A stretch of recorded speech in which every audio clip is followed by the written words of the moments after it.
Hi, welcome to Virtual Newsmakers. I'm Debbie Ellickson, and I'm here with my co-host, Cynthia Seymour.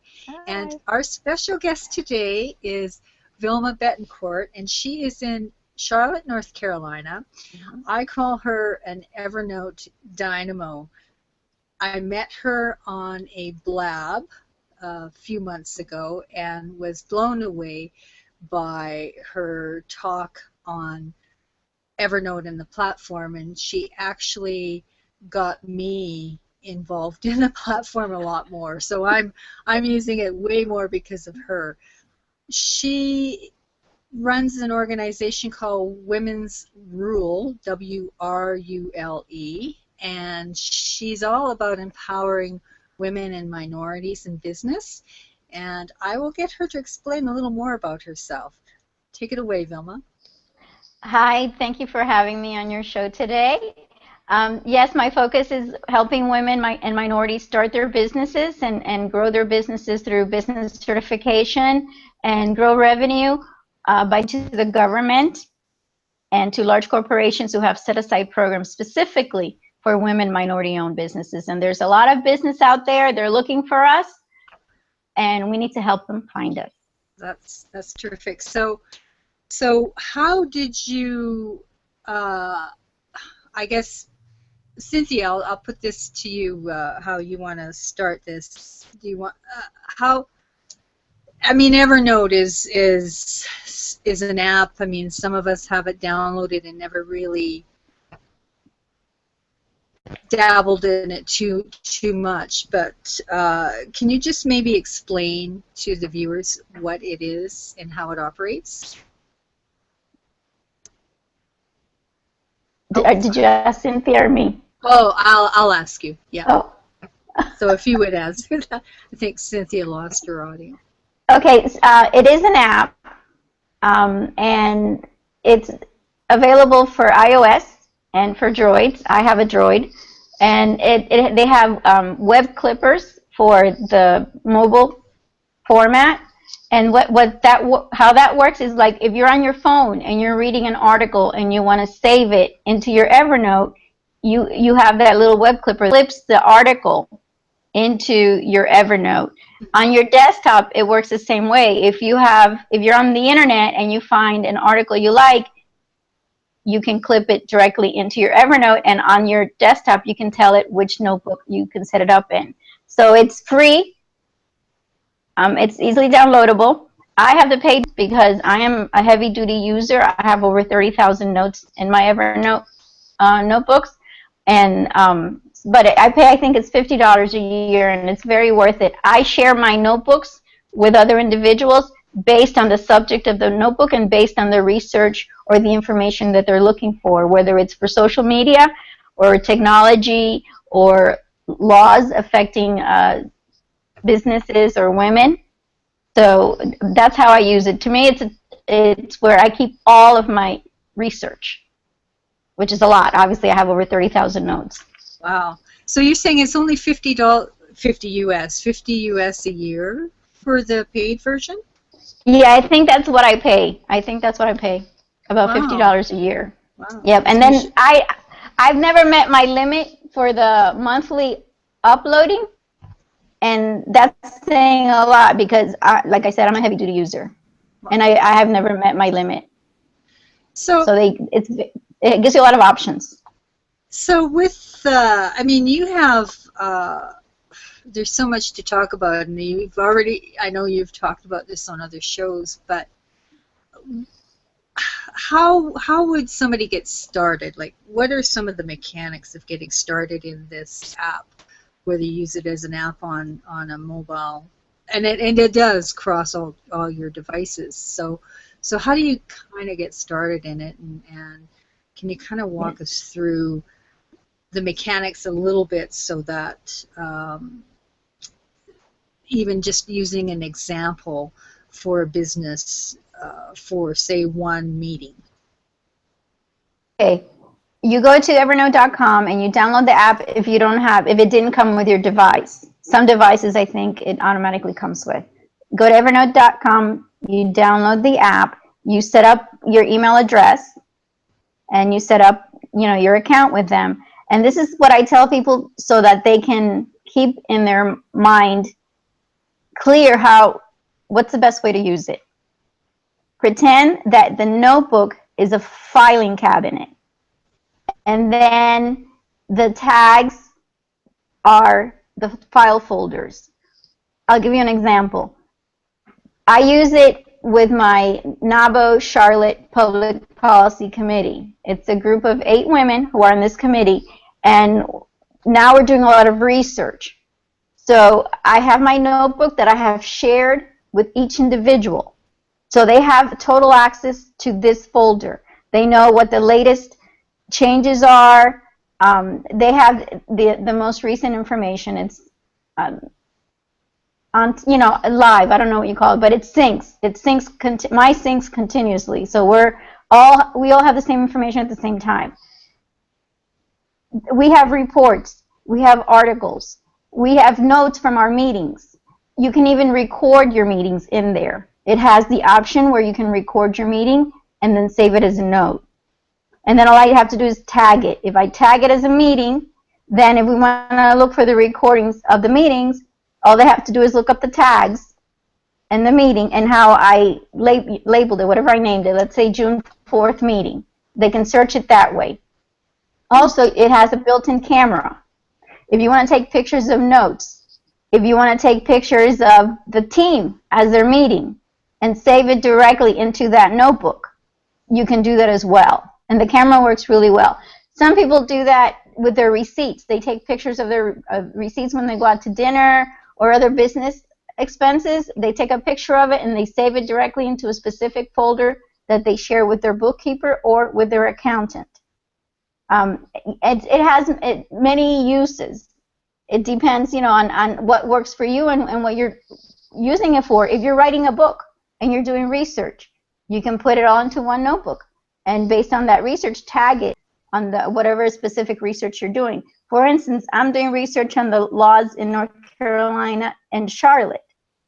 I tag those documents, and then my committee members know how to look for it by tag. So we're all learning how to use it together. And and this is what I've done. I'll show you. I have this huge binder of documents for my committee. I do all the research. I have taken Evernote in my notebook, and I've done a table of contents. Every document, we have many tabs. Every tab document is in my Evernote. I typed up a table of contents detailing each document that I have here. Link on the table of contents, all of this within Evernote. For a particular document, all they have to do within that notebook, go to my table of contents and press the link on that table of contents, and it'll take them directly to the document, the report, the article, the notes, the recorded meeting that they're looking for. So it's taken me a lot of time to put it together, but it's going to save in the long run so much time because we all have access to the same information.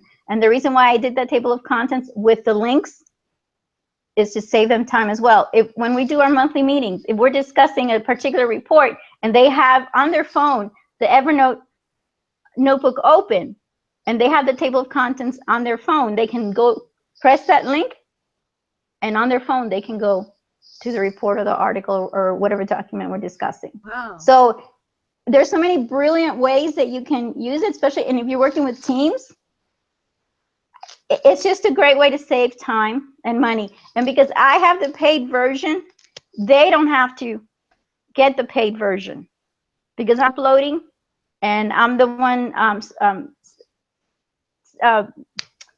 saving all the information and tagging all the information. If they find something that they feel should be in that notebook, they email me the link and then I upload it to Evernote. Wow. So that and my focus is that we all have the same information, that we all get educated on whatever topic we're discussing, because I don't want any excuses. I don't want someone later on telling me, oh, I didn't get involved because I didn't know. No, you could have known had you looked there.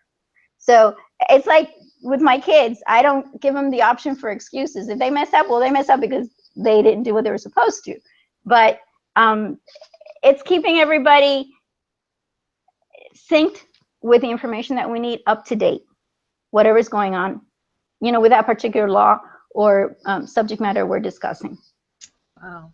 So on the freed version, which is all that I have, and I've been using some of the tips I learned from you from before, the table of contents, you just blew my mind on that one.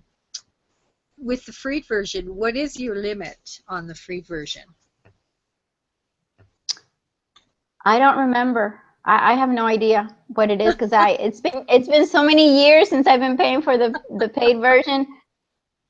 But I would have already gone over that free limit, right? Because I do. But the good thing is that I just want everyone to know that if someone is sharing a notebook with them, and that someone has a paid version, let's say you and I start working on a research on the film industry in the United States, and I start the notebook because I have the paid version, and I share it with you, and I allow you to make changes to my notebook, which means that you can upload documents to my notebook.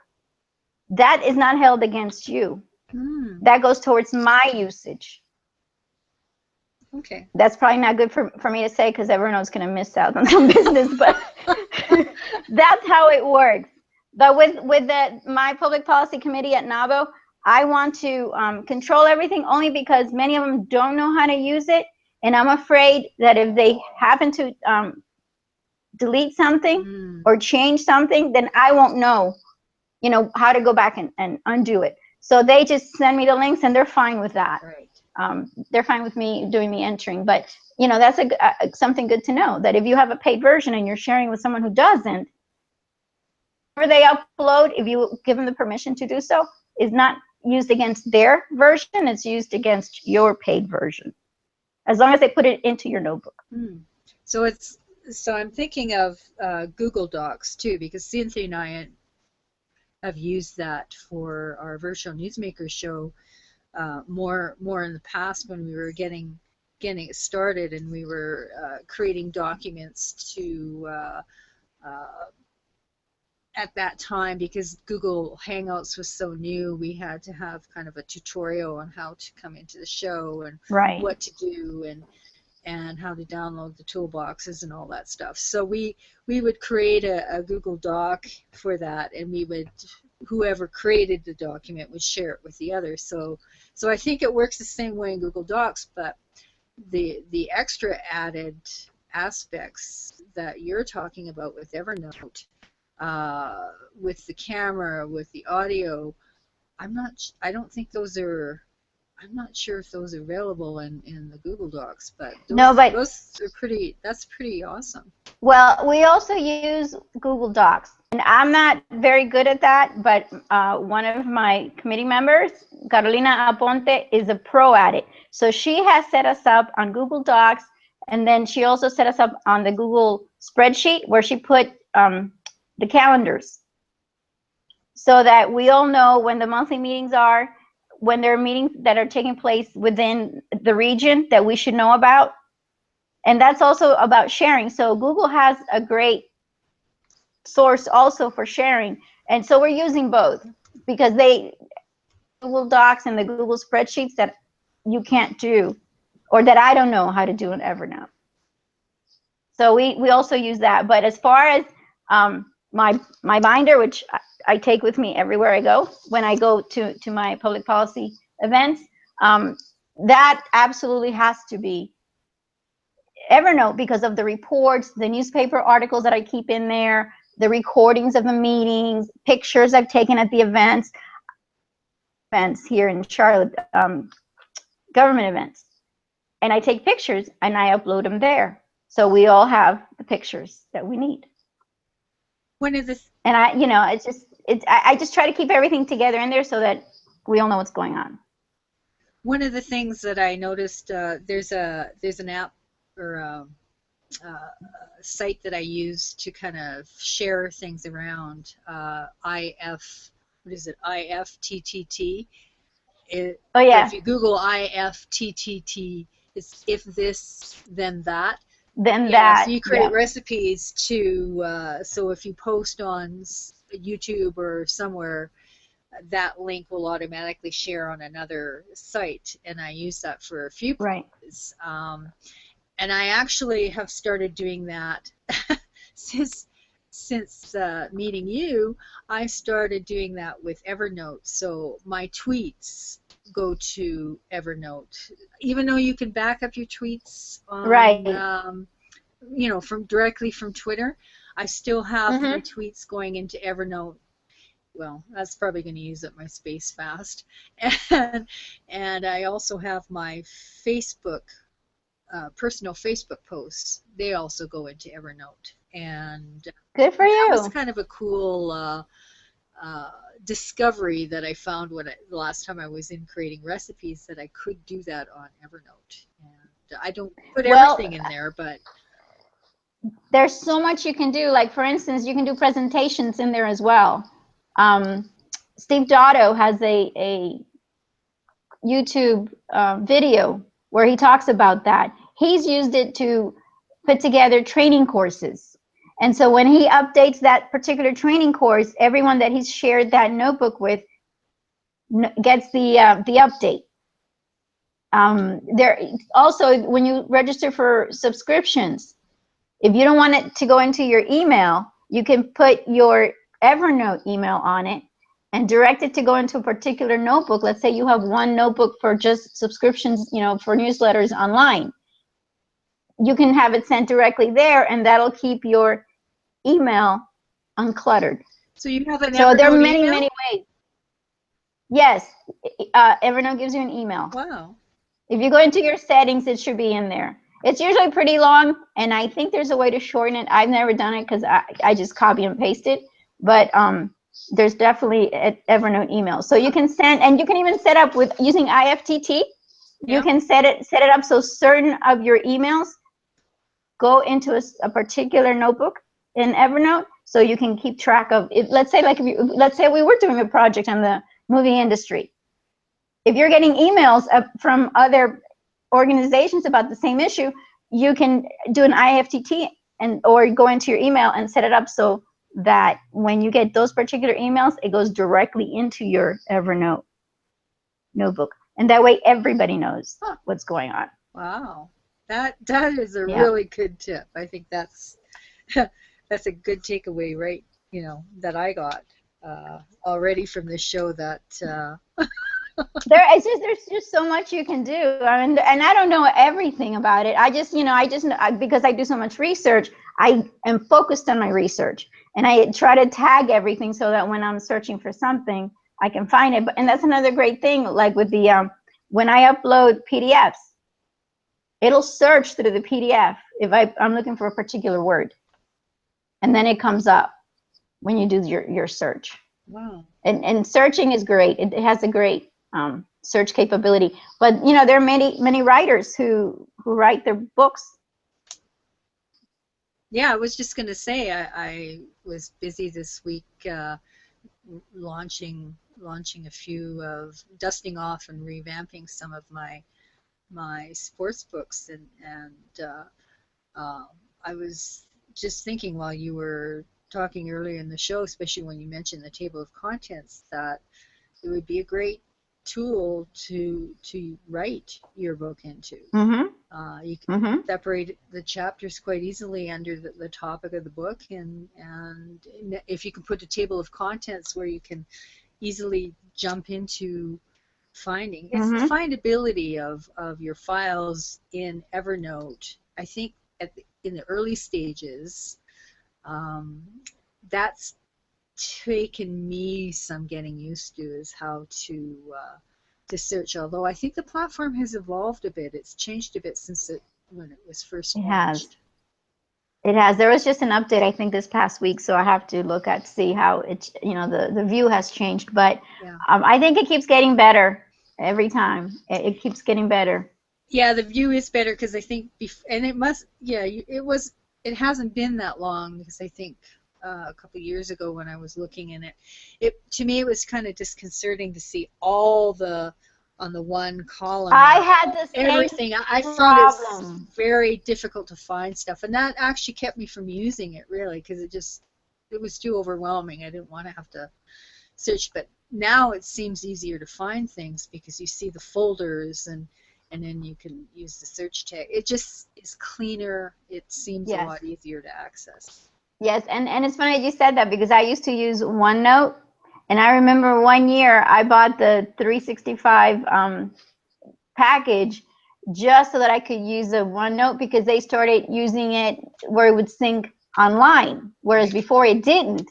And then, and I kept resisting using Evernote because I was so stuck on OneNote, and I was going to make OneNote work no matter what. Well, then I started seeing how much I could see in Evernote right in front of me, whereas in OneNote, I had to go from notebook to notebook. I couldn't see it all. And then I just finally said, okay, I have to stop resisting this. And I stopped I don't use OneNote anymore. I transferred my notes from OneNote into Evernote. It's funny you should mention OneNote. I started using it. I think I started using it for one day, and then I realized, oh, I can get it on my desktop. I can get it on this device, but I can't get it on my laptop. So you know what? If I can't get it on all my devices, I think I'll go back to Evernote. Yeah. Because it doesn't. Yeah. No, and that's a great thing. You can get it in it like. Yeah, all my devices. Everything. It doesn't matter whether you have Mac, Android. It's there. Even the age of your device doesn't matter, because if you can't access it through an app, you can access it through the browser. Right, correct. No, I have it on the iPad mini, on my I have it on my husband's computer as well because I set up a folder for him. I've set up folders for my daughter who's in college. I've made her use it as well. She doesn't, she resists as well. But every time she's looking for a certain bill or information on homework, it's there.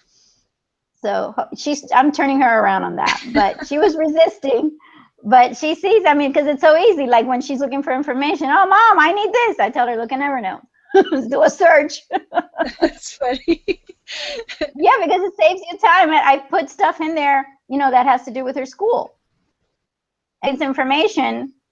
There it is. I have the Evernote scanner, and I scan the documents. I had mentioned before, personal documents. I have a folder that is for personal items, and I scan everything in there. And with those, you have the option when you set up a new Evernote notebook, you have the option for it to be available online, available only on that one computer you're setting it up in. So if you have a computer at home that you use only, at home for personal matters, you can set up your notebook to be just on that computer, and they won't be accessed anywhere else. Wow. So for very personal, private documents, you can do that. And then I back up my Evernote into my Dropbox.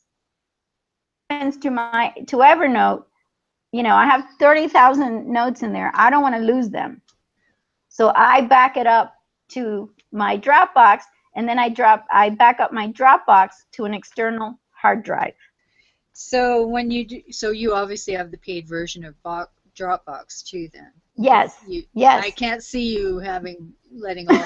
I have easily came close to the edge on my Dropbox.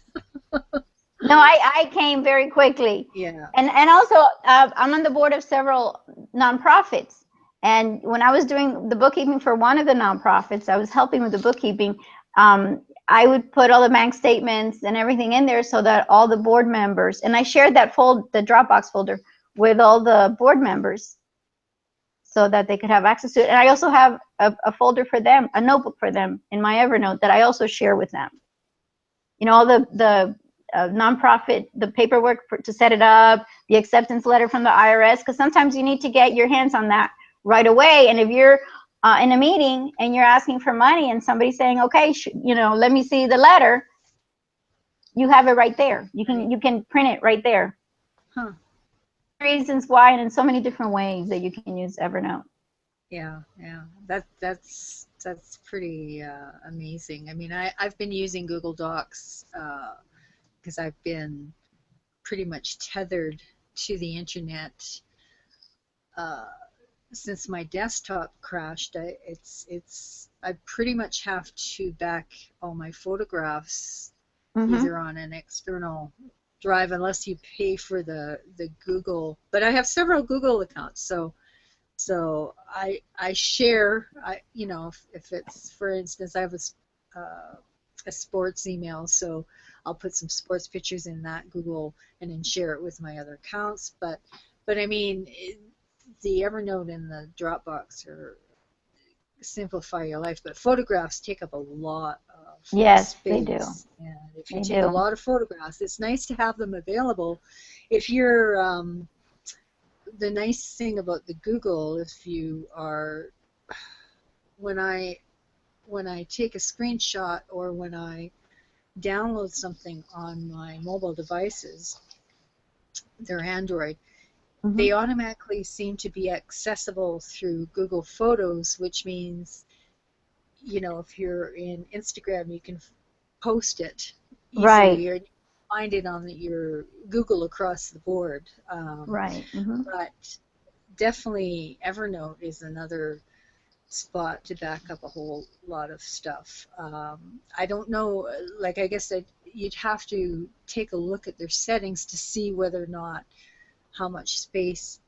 Documents are one thing, but photographs, they eat up a lot of space. So they must have different levels of pro, maybe. I've always done the premium, I think it's called, and I paid like I think it was like $50 last summer, and it has been, I think, about $50 a year. Hopefully they won't raise it, because then, you know, it's a problem. But I mean, at $50 it's reasonable, and then on top of that I pay for Dropbox because, you know, I have so many documents. That is reasonable, really. I mean, I think that's probably the most reasonable, one of the most reasonable costs of an app like that. You know, the professional version there is, and most of them charge by the month. Right, yep. But it's worth the expense because the many uses are make it worth it. Now I've missed the whole thing. No, that's okay. I did not ask that question that you asked at the beginning, that you wanted to ask with regards to the collaborate, like with finding people, or what was that? No, just that today we work in many different locations, and what happens is we don't necessarily need to be in an office anymore, especially with cloud solutions like we talked about last week, of being able to work together as a team. It used to be in the past where you had to email information back and forth, or so you'd work back and forth on a project, and sometimes the updates didn't match up, and, you know, there just wasn't any synchronicity in working. And the documents had to be stored on your box and then sent to somebody else's box, and then back to your box. And so on a lot of levels, we're living in an age where we can work together as virtual teams. And you were speaking about your work with NAWBO earlier, and I was wondering how you use Evernote to coordinate your team within NAWBO. Okay, I had said before, I have this humongous notebook here where I store the NAWBO bylaws, the NAWBO regulations for their articles. Anything that has to do with NAWBO is in here. I'm also a member of Women Impacting Public Policy, and they are an incredible organization who partners with NAWBO, and they primarily focus on federal laws that affect the federal procurement program affecting women-owned businesses. And in this notebook, I have WIP's blueprint, economic blueprint for women-owned businesses.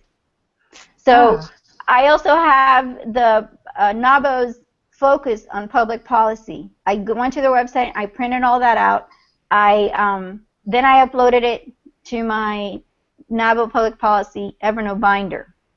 All the blueprints that I have for WIP as well, and for the economic development of women-owned businesses, are also in there. and I've created the table of contents, which is the exact copy of this binder in the exact same order.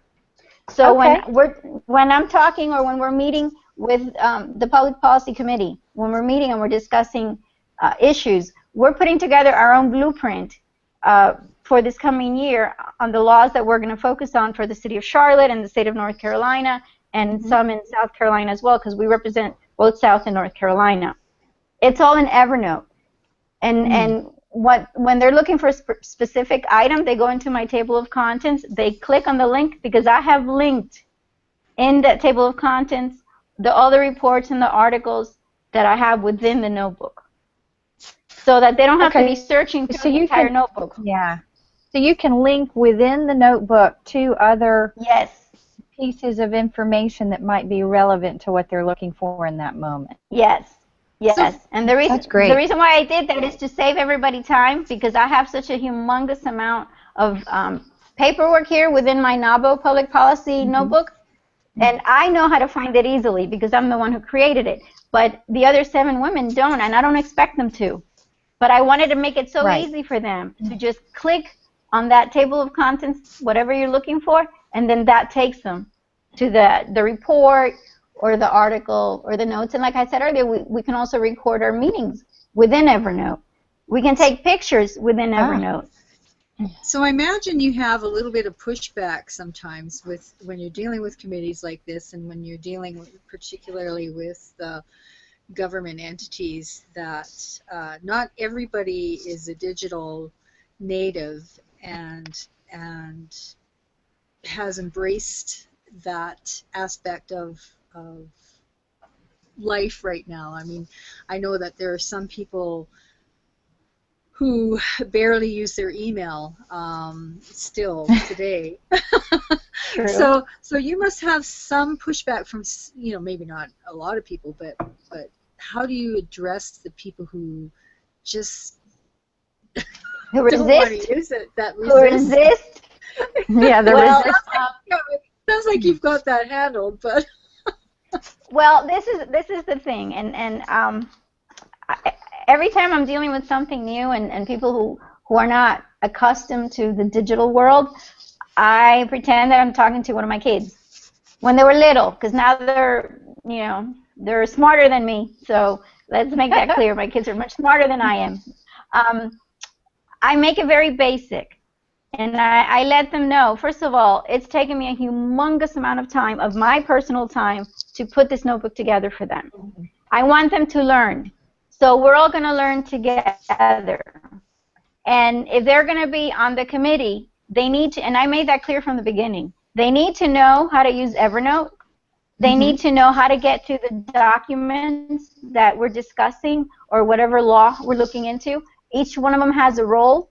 And based on their role, they're going to be doing their own research, which they sent to me, and I upload. So I always tell them these apps are here to make our lives easier. And now we can be at different locations, 8 different locations, because there's 8 of us. But we all have access to the exact same information at the exact same time. Because when I do something on my laptop, when I upload something on my laptop, or I upload an article from my phone, my Samsung, it goes straight. They get that information also when they're synced. So I always tell them, I know it's hard to adjust, but if they want to be on the team, they have to learn how to use Evernote, because it's all about us being educated and knowing what's going on, and I take this very seriously, being in the Public Policy Committee, and I learned this from WHIP, that if you're going to be on a committee that has a lot to do with the laws that affect women and minorities, you need to know those laws. So if they're going to be on my committee, they need to know these things. And how are they going to know these things? By going into Evernote and looking at all the research that I've already done. So I know I have had some resistance, but this is the way it is. If you want to be on my team, we all have to be on the same team and on the same page. And that's the only way to do it. I wanted to find a solution so that we all had the same information. And Evernote was a solution for me. Wow. So So you're uploading hard documents? Are you doing the documents, say, within Microsoft Word or whatever, and then those documents go into Evernote? Is that how that works? Are you No, creating the documents within Evernote? well, actually, I do both, but the reports, I save an enormous amount of reports, like the reports that American Express puts out every year on women-owned businesses, and they do this every year. I go to the website where that report is, and it'll either let me put it directly into Evernote, in which case I clip the PDF, and the PDF goes into my Evernote directly. Or if the only version is for you to download it, I download it to my computer, then I set up a new note in Evernote, and I attach that report into my new note, and then I tag it, you know, as research for women, by year, all of that. So you have two options. Either you upload it directly from the website, and that depends on the website itself. Or, you know, some websites will open a new page and make you download it into your computer. Then I do that, and I upload the report. So this is basically a virtual binder, is what you're doing. It is. See, this a virtual binder. Yeah. This is my real binder with all the tabs, and then my table of contents that I created is exactly like this, with tabs, sub-tabs, and sub-tabs to those sub-tabs. Because I break things down so much that, I mean, I know it's too much for some people, but that's how I have to visualize it in my head. It has to be by subdirectory so that I can get to the subject matter immediately. And one thing we haven't talked about yet, and I was bound and determined to find it, is on Chrome, in Chrome. I'm sure they have it in the other browser too. But there's a Chrome extension for Evernote where you can start, like you can pin things from. Yep, I'm looking at it right now. The web clipper. Yeah, web clipper. I have it. And then so if you're anywhere on the web, whether it's a photograph, whether it's a link, you can pin it into your Evernote directly, and and then put it in whatever notebook.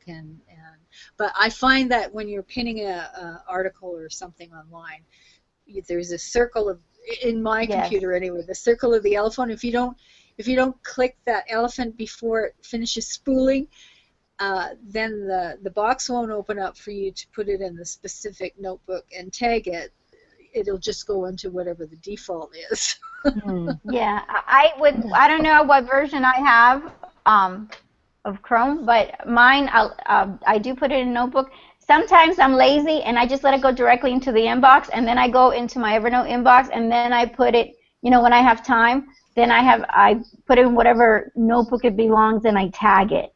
Right. So depending on if I'm in a hurry and I just want to clip something, you can also do screenshots. I do a lot of screenshots. Like when I see websites that I love their design, I do a screenshot of it and I put it in my website notebook, so that later on when I'm meeting with the website designer, I can say, oh, I like this from this one, and you can, it lets you highlight, it lets you, within the screenshot, it lets you make changes. Sketch lets you do that. Sketch is works with Evernote. So there's just so many things you can do with it. It's unbelievable. Wow. Nice. You almost don't need any other app. No, not really. I mean, and it works. It works with a lot of different apps. They've done it so it talks to different apps to make it easier for you to use it. You know, because everyone has a different style of using Evernote. Wow.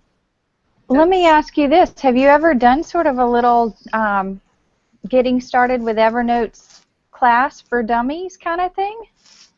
No, but I should, and I should make my committee look at it. You know what? I think Evernote should sponsor it. They should, because it works with us and with my novel public policy committee, because we deal with issues that are so intricate and detailed. I found that Evernote is the one that we can use, because I can highlight within it. Even if I have a PDF, I can highlight within the PDF, you know, and I can write notes, and then everyone else knows what we're thinking, because we type notes about whatever law we're looking at or whatever matter we're approaching. So, and that's a great thing, that everyone can cooperate and everyone has a voice. And it's all there. It's all recorded in Evernote. Nice. What I like about the app is that it doesn't discriminate on the age of your browser, the age of your device. You can access it no matter whether, hopefully, I mean, I don't have my Windows XP hooked online because I don't want to put everybody at risk, but, Right. But I'm sure that if I did, I can access Evernote from that. So yeah, whether it's your, this old Samsung Chromebook I'm broadcasting from, or whether it's from my brand new Samsung tablet, you can get it. It crosses every device regardless of age. It does. It's very friendly. Nice. Very friendly. Mm-hmm. Well, we end every show with a challenge of the week, and it's usually the first thing that you could think of that comes to your mind. So it can be very random, and we ask our guest speakers to just answer the first question, the first answer that comes to their mind, and it doesn't have to be even necessarily entirely related to this conversation. But if you could challenge people to do one thing this week that would make a difference in their lives and other people's lives, what would that be? I would say find a underserved child that you can help, and that you can show them how smart they are and how they can change their lives using their own power.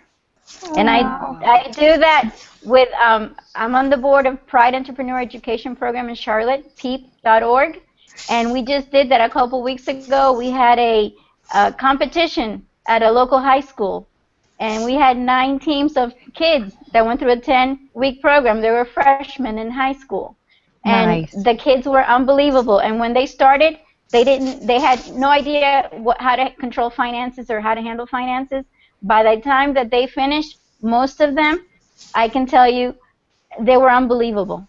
And the presentations were incredible. So you can change a kid's life if you show them that they have the power within themselves to make their lives better. So I focus on kids. Oh, I love that. That's actually really awesome. This is it's the most fun part of our show, actually, because everyone's answers are so unique and different and meaningful, really, really meaningful. So thank you so much for that. There is a gentleman named David Bianchi, Bianchi,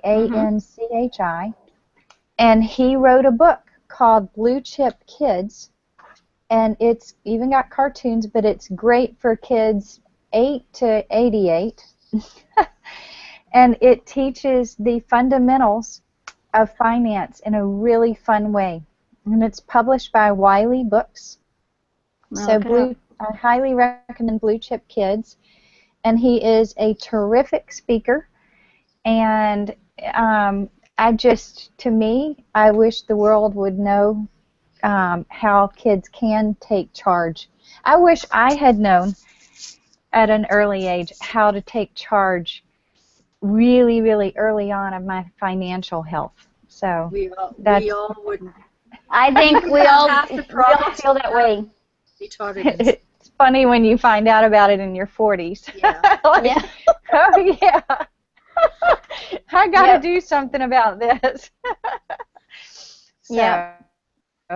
Anyway, it'd be much better if I had known about it when I was 14.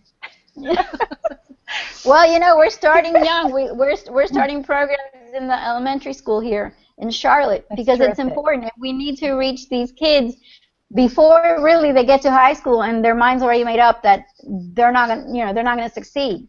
You need to start young so that you teach them, yes, you can succeed, but you have to make it happen. And it's all about education, about teaching them. There is a fun little, maybe not for young kids, but there's a fun app called Robinhood where they can start to invest in the stock market.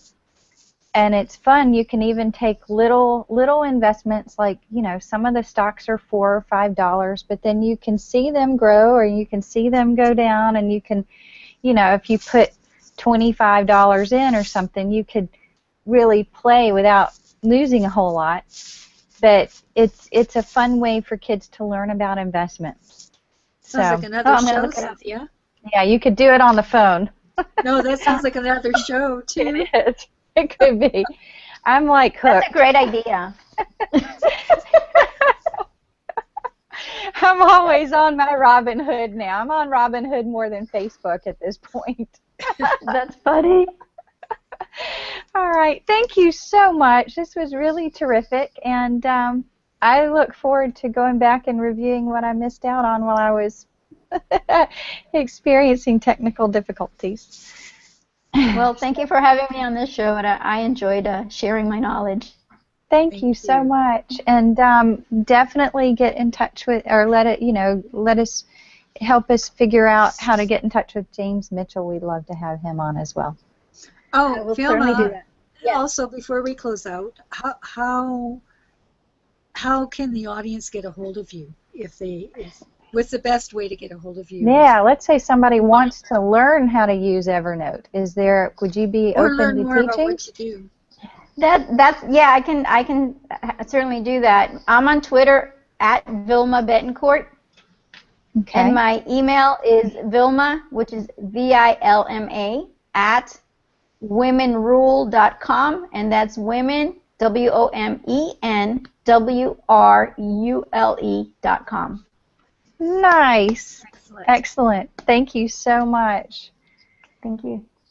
Have a good, I'm going to close out. So thank you all for joining us on Virtual Newsmakers, and we look forward to seeing you all again next week. See you later. Thank you.